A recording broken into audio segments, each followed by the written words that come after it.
Ladies and gentlemen, welcome back to another edition of Fusion of Honor, where we break down everything that happens in MLW Fusion and Ring of Honor.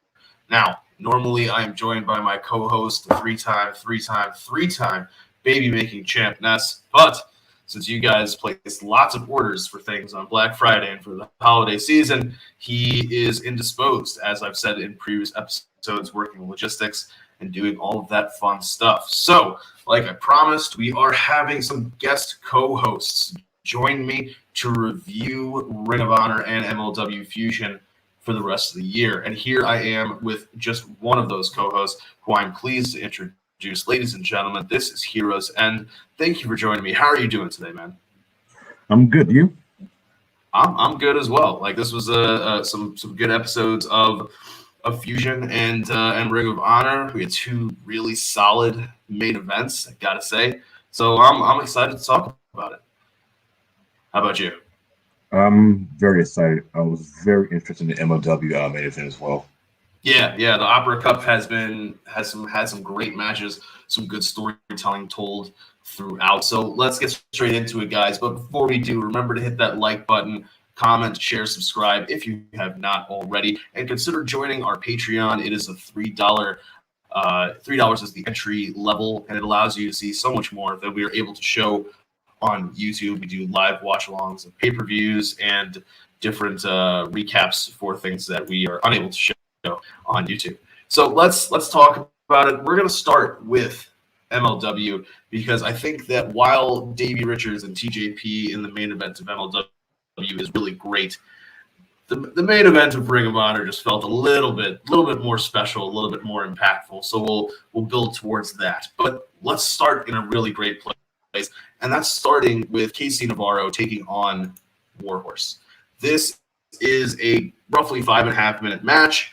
It goes pretty well. Again, this is one of the things that I can appreciate about MLW is that despite the fact that they are supposed to be a league, a real fight feel, there are also incredibly zany and comedy moments. This match is happening because Warhorse got a plaque that said last week that he was the most interesting or intriguing person, parts unknown, and Casey Navarro asked him what the hell that means, and they just started fighting. And that's why this match is happening. There's nothing on the line. It's just two guys fighting over the fact that one guy got a plaque and the other guy doesn't understand it. But this was a good match. I think that Casey Navarro is somebody who has continued to improve in the ring and should be able to show a lot of what he can do. He's somebody who will be a good challenger in the middleweight division for Tajiri and for other middleweights. I've had the pleasure of seeing him live a couple times with Warrior Wrestling, and I gotta say, he is a phenomenal talent. So, HeroesEnd, what did you think about this match? Was shorter than I expected. Very short. I do think Casey Navarro and Warhorse has a good finish. Other than that, maybe I wanted the match to be a little bit longer, maybe like 10 minutes, maybe. I get it, and this is a match that I think they can do again down the line, maybe with a little bit more behind it than the story was this time around. But yeah, I agree with you. If it had been a bit longer, because it felt as though Navarro getting that kind of turn back in his favor seemed a little rushed, considering how much he was beaten down throughout the course of the match. So yeah, a little bit longer, I agree with you, would have helped out a lot. Next, we have a Myron Reed interview where Emilio Sparks is chasing him down and he's trying to get some information from him, asking him whether or not he was the person behind, it seemed as though he was trying to calm down Tankman last week, but then immediately he sends him after Alex Kane. It seems as though, and that's Emilio's asking the questions that kind of make sense. And Myron Reed is rightfully dodging the question because he's right. It does help him if Tankman goes after Alex Kane, but that doesn't necessarily mean that he sent him after Alex Kane. One thing I did think about while the segment was airing is that Jordan Oliver is now no longer with MLW. And it seems as though sometimes what promoters and bookers like to do is if they lose a member of a tag team through organic means of somebody turning on somebody else, the other person, the person or the remainder, sometimes has a tendency to then turn themselves because they want to differentiate that person, now that they're a single star, from who they were as a tag team person. So is Myron Reed becoming more manipulative? Is he becoming more of a heel? I don't know, but it does add a twist to any future match between him and Tajiri for that middleweight championship, because Tajiri as a face needs heel contenders, and there aren't that many heel contenders in the middleweight division. So what do you think about a potential Myron Reed heel turn? I'd be very interested in it. I think he could be one of the guys that can fit well in the heel persona as well. Yeah, you can see the little minor, minor mannerism he has. And if you compare a lot of things he's done over his career, you can tell that the heel is probably the strongest side of what Myron Reed does. Yeah, I agree. I agree with that.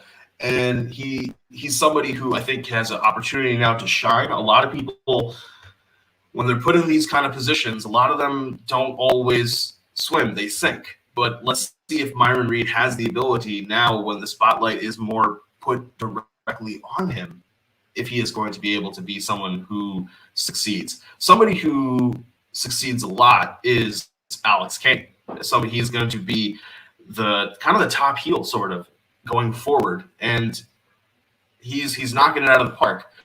I am jumping a little bit ahead, but there is this really great press conference that he has with Mr. Thomas, the aptly named Beaumaye Fight Club, because MLW has also released King Mo. And so they don't have any real ties to America's Top Team anymore, particularly because America's Top Team is kind of sort of in AEW now. Yeah. But now they have this Beaumaye Fight Club for Alex Kane to be a part of. We don't know yet if he's going to be joining him or if it's just basically him and Mr. Thomas. But he now has a prize for people to chase after. And that's really what a heel needs a lot of the time. You need something for faces to initially chase after, and then we build the story up and we get more reason as to why we should be rooting for this babyface. So let me ask you, how do you feel thus far about Alex Kane's run in MLW? It started off pretty slow,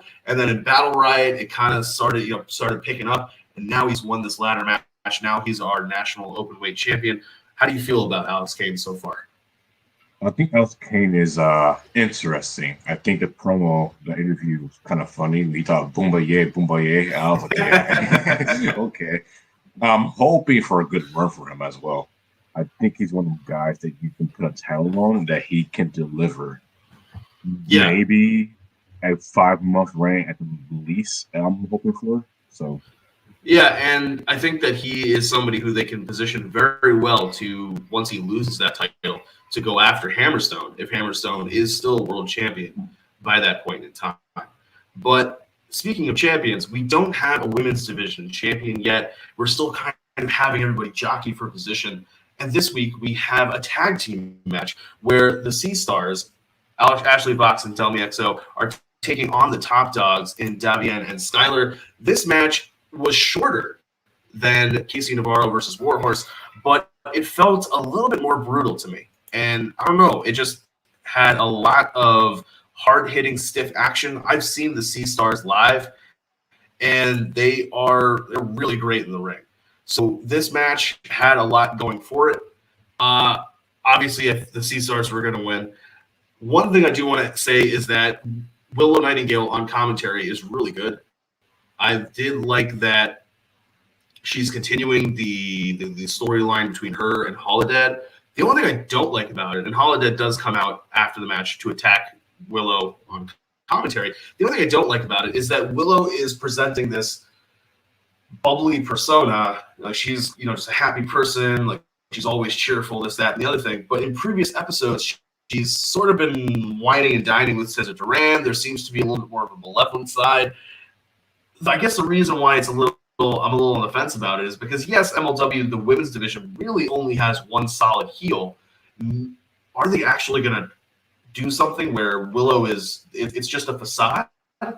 I don't know. Like, she should be, to me, the clear-cut face of the division.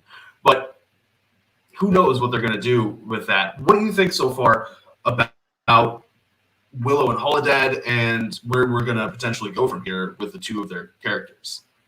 I think what you said was probably the most accurate thing about Holodead. I did not expect her to be like the only heel for real. Yeah. I personally think she's one of the people like who's just better as a babyface. So not even just that, it's just like her character fits well in that persona. Willow, on the other hand, I know they said it put them like a women's championship, right? Yeah, they're gonna have a featherweight division championship. Yeah. Yeah. So I don't know who they're gonna make their first champion. And based on the looks of it, the best option is probably Holodead.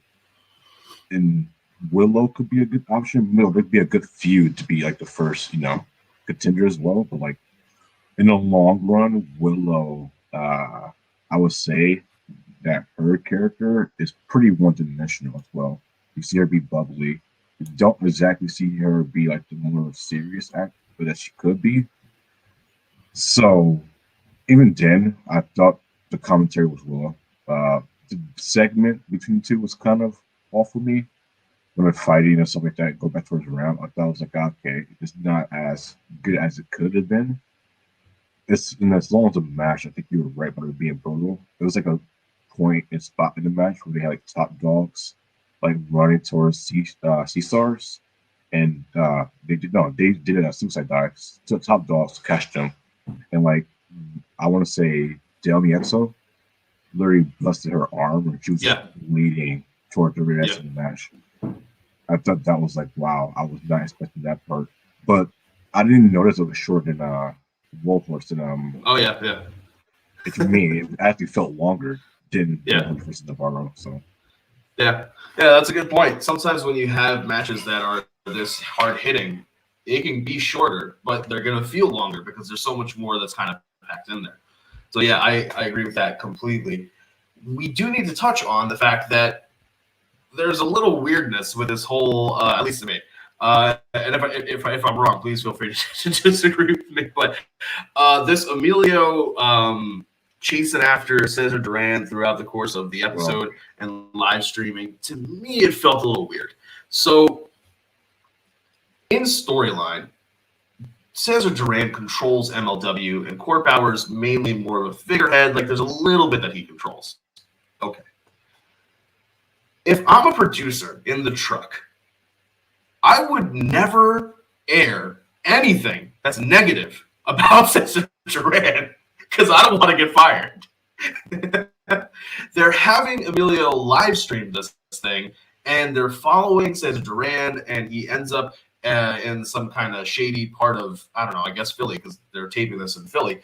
And he has the Matanza key. He's got his masked dude who's got the Matanza mask in a box. He opens a door. He's talking to somebody. He walks in there with the mask. We don't see who he's talking to.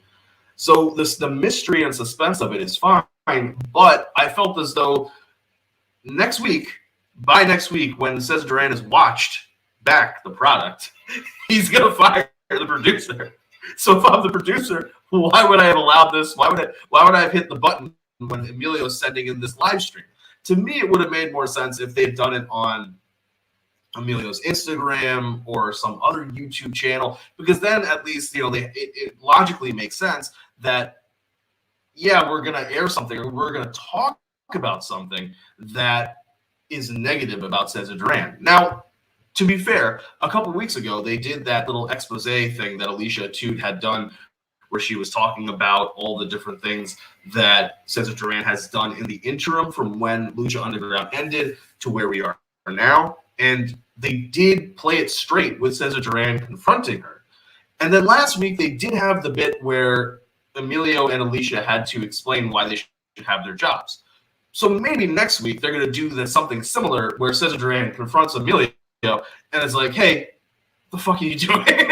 Like, why are you following me? So maybe that's the plan. I don't, but that aspect of it took me out of what was happening. I don't know. How did you feel about that? And I will say that playing it the bits throughout the course of the episode was probably smarter than having one, maybe like 5-minute or 6-minute segment where they're just following him. But yeah, what'd you think about it? I would agree with you throughout the whole show when you had him like playing it. I was like, this feels a little bit out of place, don't you think? It's like you have one segment at the beginning, you have him like watching him come down the stairs. The next one, you have him go to like one of the henchmen and like he give him a box. The ending was like he goes through a door, the henchman's there.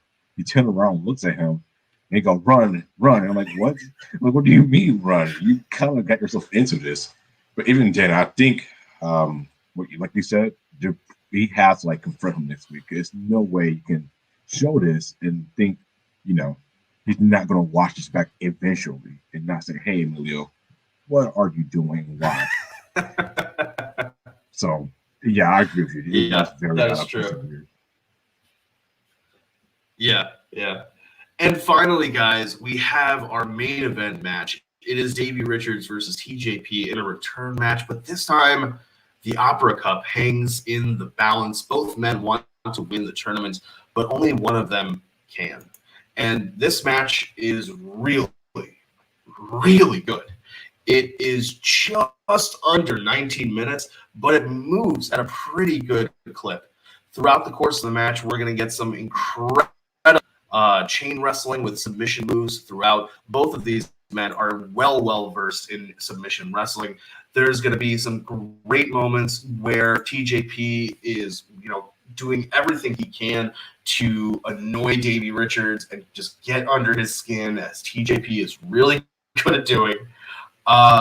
Because again, some people they say great characters are just extensions of your personality, and TJP is kind of a dick in real life. So his character is he just I don't know. And that's the thing. They say like it's supposed to be an extension. Like the Rock always said, like you turn it up to 5 or you turn it up to 10 or whatever. I don't know if he's turning anything up. Like I don't think it's just him. I think he's just there and he's like, well, this is me. Like, what do you want me to do? This is TJ Perkins. Like, what else we gotta do here? But this match was really great. Davey Richards is able to pull out the win. He does win the Opera Cup. Kind of was expected. This was a tournament that was built for Davey to win. It felt as though it was either going to come down to Davey and Tankman or Davey and TJP, but it still felt throughout that this is kind of Davey's match or tournament to lose. And sure enough, he did not lose. So I'm looking forward now to maybe seeing that Davey Richards Hammerstone match, because that's really what the Opera Cup is. Kind of while it is just a prestigious thing to own and a prestigious thing to win, it does bring with it some perks, and at least one of those perks is a world title shot. So I'm interested in seeing Davey Richards versus Hammerstone. How about you? And what did you think of the match? I think the match, like I heard you say earlier, do you think the Ring of Honor match was better? For me, the MLW match felt more to what I was looking forward to. Because when I saw like the finals were going to be Davey Richards versus TJP, all I expected was a great match. While watching it, it's like you had like a lot of grappling, had a lot of submission, very technical as well. The finish was very cool to me. Then we had like them reversing each other's submissions, having like TJP clutch what I put in, they did reverse it and make TJP tap out, and that was great. As far as Hammerstone versus Davey Richards in the future, I'm interested. I don't think Davey will win that match. I think right now is Hammerstone's moment for a little bit longer. Maybe down the road, you see like Davey win, maybe like a back and forth, maybe I don't know, a trilogy, who knows? But as far as now, I think in the long run, Davey has some time to go before becoming the world champion. Yeah, I would agree with that. I don't know when they'll have the match. I think it probably, if it was me, I would try to save it for maybe like late January, February kind of thing, because I know they have the Dallas show and they're doing tapings there. But I think that they can definitely kind of stretch this out to where it's more of a live kind of thing as opposed to taping it and airing it. It just feels as though it's a little bit something that should be done live. But I felt that way about Fatu and Hammerstone, so it is what it is. That is the nature of the business. Sometimes you got to do things that you wish you didn't have to do, and that is a great way to talk about or start talking about this week's episode of Ring of Honor. Because Ring of Honor has been in a position where they've kind of been forced for a long time to do things they didn't really want to do. For whatever reason, they have been unable to run live shows with people on a consistent basis compared to companies like WWE, AEW, and even some of the indies are still doing now once a month. They're having their shows. Whereas at least with Major League Wrestling, they're having large shows and they're taping them. And that's how we're getting these matches in front of a live crowd. Ring of Honor opted to go closed doors, closed set, 0 in attendance, and it's kind of hurt them. And we know we've talked to death both. Everybody's kind of had their own opinion on this whole Ring of Honor situation. We're not going to get into all of that. We know where we're at. We know what's coming. We know that Final Battle is the final battle of this era of Ring of Honor. And this main event kind of caps off all of that in a sense. But before we talk about that, we got to talk about our opening 2 matches. And that means we're starting with the Briscoe brothers taking on Danhausen and PCO. Now, I do not really like PCO. I'm going to start with that. Mainly because PCO to me is somebody who really should be retiring. He can't go as fast anymore in the ring as he used to be able to do. And I just feel as though he would be better served as a backstage kind of person and somebody that is more of a moment in time kind of person, maybe. I think part of my problem is that the character annoys the shit out of me with the constant, malfunctions and all that nonsense. Like, he's not a cyborg. I understand that. Like, he's a real person. Like, just don't, the malfunction thing is also, if they're going to do the malfunction as part of the character, to me, save it for larger matches or bigger matches or more important spots. Because if you're a cyborg that's malfunctioning every single match, why are you even competing? And if you're Danhausen, why are you trusting this person? But we do have a fun moment in the match where Danhausen is going for his choke slam that he can never really hit on people. PCO comes in and helps him with the choke slam, and Danhausen thinks that he pulled it off himself. PCO does have a malfunction. Still not as bad as the time that he malfunctioned and suicide dived himself out of the ring. There was nobody there. He just suicide dived himself out of the ring and took himself out of a multi. I think it was a fatal 4-way or something like that. But he took himself out of the match for like a solid 3 minutes just because he did that. That's the other thing. Half the time with the malfunctions they're doing this, it's designed to let him have a breather in the match. So just breathe permanently. I don't know. The match was a good match because the Briscoes and Danhausen and PCO, while I'm running down PCO, he is still pretty talented in the ring. And the Briscoes, they're 11-time ROH World Champions World Tag Team Champions for a reason. And they are the current GCW Tag Team Champions for a reason. And so they know what they're doing. They are incredible in the ring. I'm looking forward to one day seeing them on TNT, or maybe it'll be TBS by then. Who knows? But this was a good match. I think that it got the job done for continuing the Briscoes' momentum as they move towards Final Battle and their GCW tag title defense there. What did you think about this one? I think I had the same complaints as you. I didn't really understand PCO's placement as well. It always confuses me watching him. It's like, the malfunctions. Not even just malfunctions. It's like, to me, it's like, when I hear like, oh, blah, blah, blah, versus PCO, I get like, I don't really get excited as much as I used to. Danhausen, well, he's a comic relief. He was pretty entertaining as always. And like you said, Briscoes, as like, they're one of the guys, when you say ROH, you think of them. You think of them as their main tag team. So I'm excited to see how they're going to perform at the Final Battle. So other than that, I think this match was pretty well placed for the most part.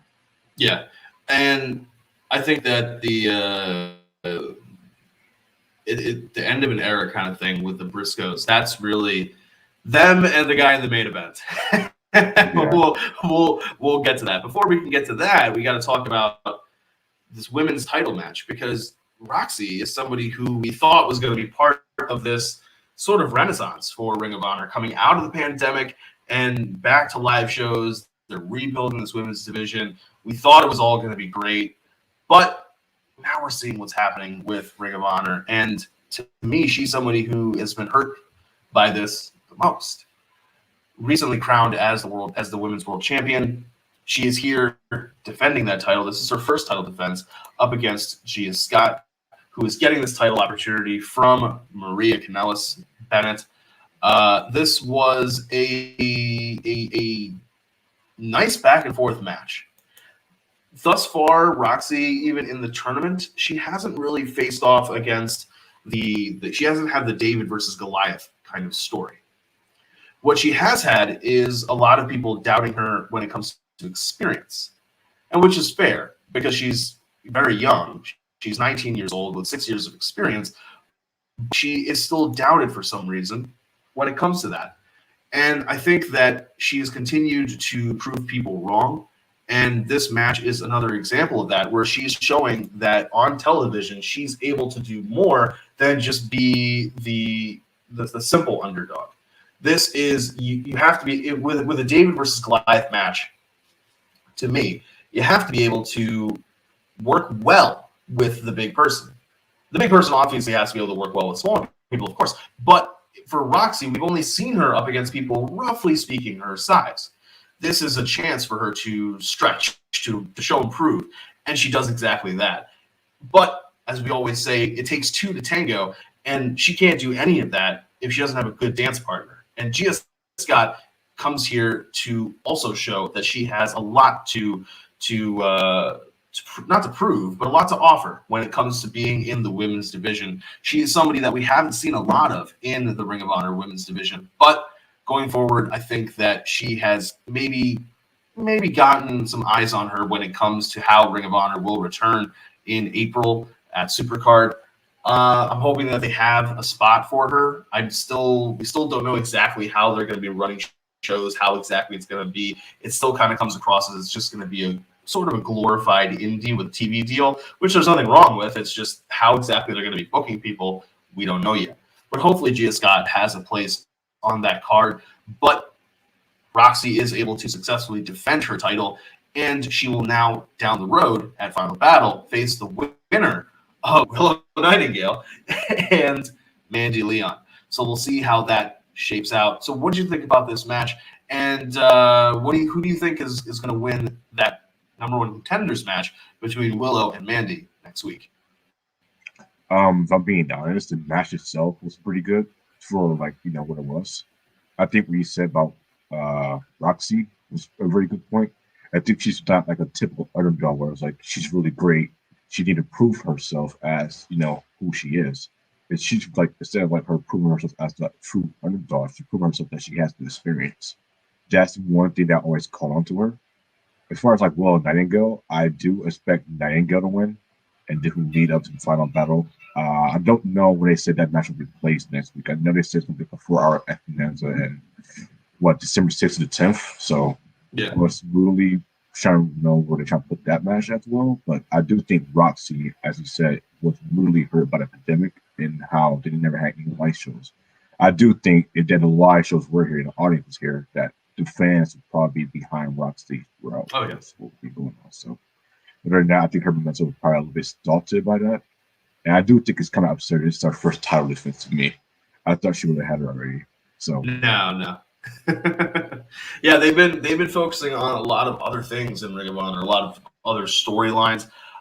We have a saying here on Fusion of Honor that Ring of Honor does a pretty good job at the magic trick of you have the little sticks and the plates and you try to keep them spinning and you keep moving. Ring of Honor does a pretty good job of keeping all those plates spinning at any given point in time, but sometimes things do fall through the cracks. And so while she has been crowned, she has not had her first title defense until today, which is actually a week roughly or 2 weeks before Final Battle, which is her big title defense, and she'll see who she faces there. But speaking of Final Battle, We do know who won't, and that is one half of this main event in Jay Lethal. So I'm pretty sure this was Jay Lethal's last match in Ring of Honor.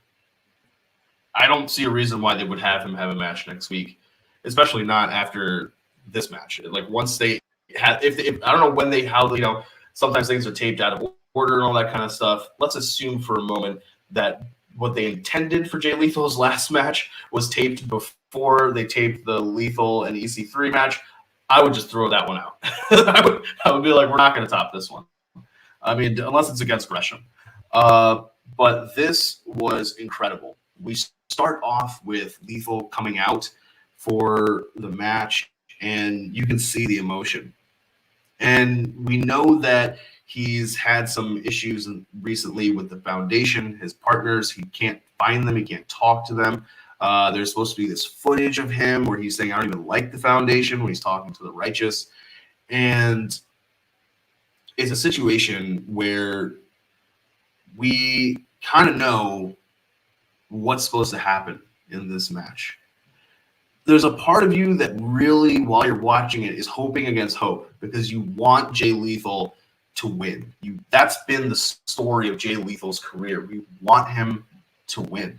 When he's been a babyface, he has been such a great face. And when he's been a heel, he's been such a great heel. So he really is the franchise of Ring of Honor. And now we're seeing the franchise on Dynamite and Dark and Elevation and Rampage, and it feels weird. But it still feels right here against EC3. When he comes out, you can see the emotion on his face. That's why I'm pretty sure I think this is his last match. But whoever they were going to put him in there against, I think they did a really great job in picking EC3. Because EC3 is such a character wrestler that he knows how to play any given moment. And that really shows in this match. This match goes just over 15 minutes long, but it's a doozy of a match. These two guys are going back and forth and back and forth. And EC3 is trying over and over and over again to just get inside of Jay Lethal's head, get inside of his mind. He's asking, what are you sorry for? You're saying I'm sorry, but what are you sorry for? We have nothing to be sorry for. But he's also, saying like you're a failure, like you failed, like, but it's okay to fail. I failed. I failed in my career. I failed in my marriage. I failed in so many different things. It's fine. But you got to control it. You got to say, okay, the past is the past. I'm presently thinking about the future. What are we doing? Like, where are we in life? And it was such a great kind of encapsulation, in a sense, of Jay Lethal's entire run in Ring of Honor. This was a match that I wish had a live crowd, because the emotion that would have been going through everybody during this match, the number of streamers that would have been thrown, just everybody losing their mind over the Jay Lethal final match. It's incredible that they just couldn't have this for Final Battle. It really sucks. And it sucks that Jay Lethal is not going to be at Final Battle, but it is what it is. So I loved this match. I thought the storytelling was incredible. It just made me even more want to see EC3 as a world champion sometime in the future, whether that's with Ring of Honor or with maybe he goes back to Impact. I don't know. But somehow, some way, I want to see more of this EC3 character. And, we've talked about it, you and I, that EC3, if he goes back to Impact, he's got that Moose feud just ready and waiting. And they had a pretty good cinematic match the last time.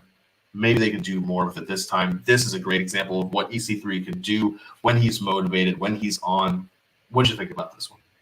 I think you brought up what I was going to say about Moose. I think what they did with this match was the same way he did with Moose. It was like he's in his head.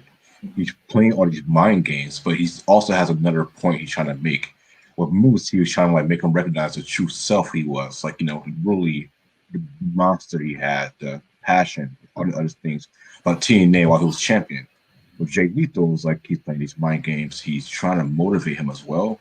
but also playing the footage where it's like, I don't even like the Foundation. And he keeps saying, I didn't even say that. Even though you clearly see him saying it. So it's like, what?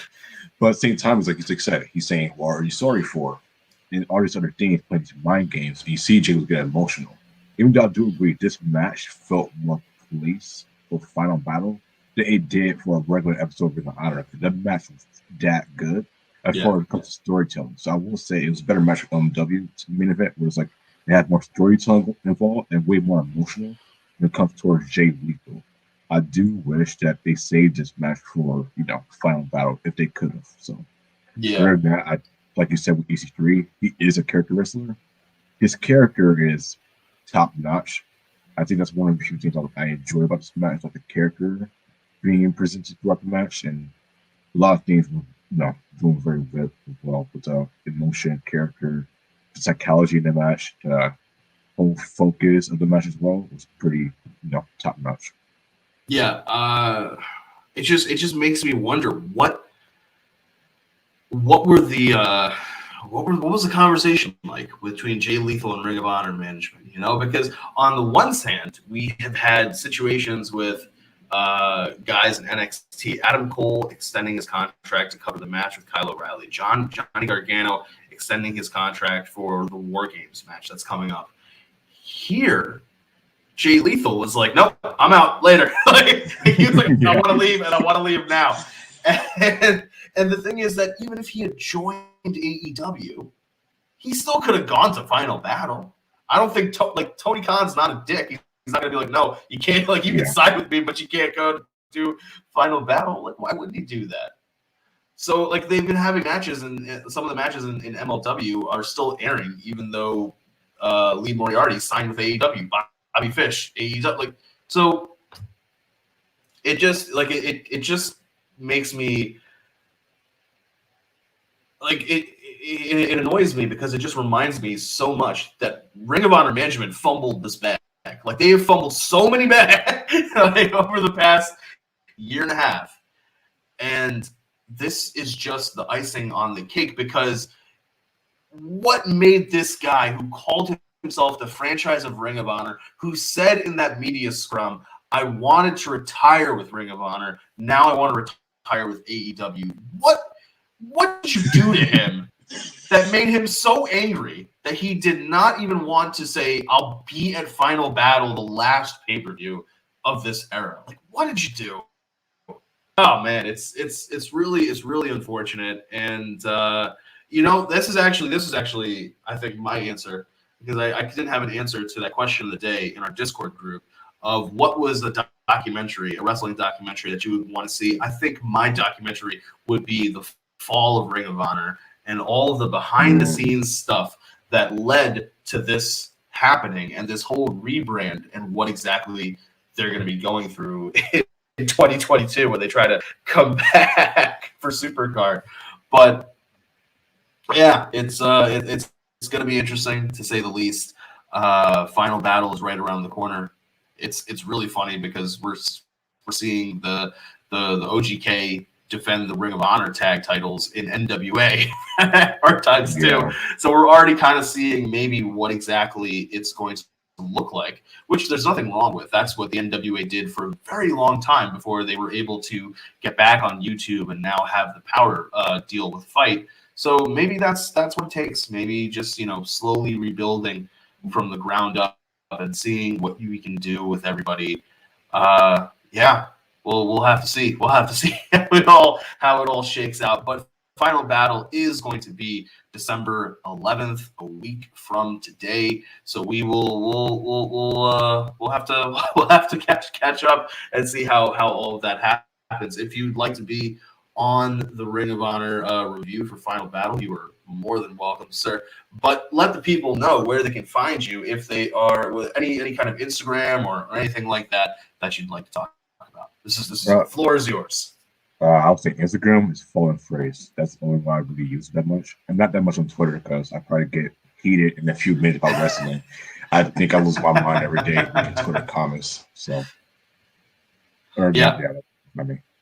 All right, and guys, you can always catch me on Dark Power, covering AEW Dark, Elevation, and NWA Power. I pop up here and there on the different pay-per-view roundtables, with the AEW ones, or at least I try to. But yeah, guys, thanks you once again for tuning in for this week's episode of Fusion of Honor. Thank you to HeroesEnd for pinch hitting for the three-time baby-making champ Ness. Until next time, guys, as always, remember to take. Oh, wait. There's Jay. Yeah, that's a great way to go out. There's Jay Lethal. In a submission hold from EC3. Just, man, my goodness, it was a great match. EC3 pulling out that win. So until next time, guys, as I always say, remember to take care of yourselves, take care of each other, and we'll catch you later.